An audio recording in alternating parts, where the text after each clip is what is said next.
This is Saints 4 Takeaways, sponsored by Rouse's Markets, the official supermarket of the Saints. The way the Tampa Bay Bucs came out swinging from the opening bell reminded me of the Saints opener back in 2021. That week, Hurricane Ida hit the New Orleans area. Sean Payton had to take his Saints to practice in Dallas and then to Jacksonville for a home game against the Green Bay Packers. And somehow the shared stress of that week bonded his team, and they destroyed the Packers. Now, of course, this week, Hurricane Milton tore through the Tampa area. The Buccaneers evacuated Florida, set up shop in New Orleans, and somehow the shared stress of this week bonded that team, and they ran over the Saints. At a time when their communities were hurting, both the 21 Saints and the 24 Bucs were able to give their fan bases something to smile about. Now, let me start my 4 takeaways with the one area where the Saints dominated. The special teams were excellent. Rashid Shaheed's second quarter punt return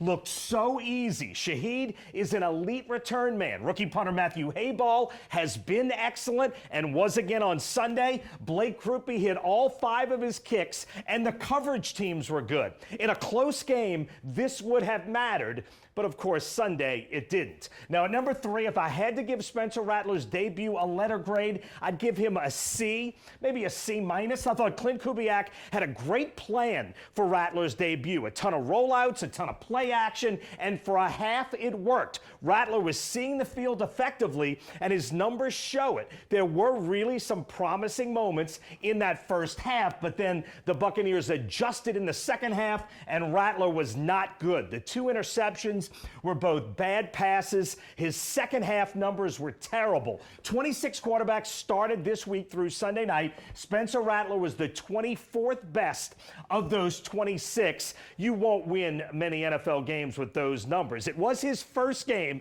and again, there were some positive signs in an overall disappointing debut. And let me say this, Spencer Rattler was not the reason the Saints lost this game. That falls squarely on the defense, which was disturbingly bad. They are now top 5 in the NFL in missed tackles. Tampa Bay rushed for 277 yards. That's not just bad, that's embarrassing. It is the most rushing yards given up in one game by any team this season. The 594 total yards are the most given up in one game by any team this season. I can give you 15 more numbers to illustrate how terrible it was, but let's just say this. It was an historically bad day defensively, and for the first time in Dennis Allen's tenure as Saints head coach, this felt at times like a lack of effort, and that is the reddest of red flags. And I said this last week,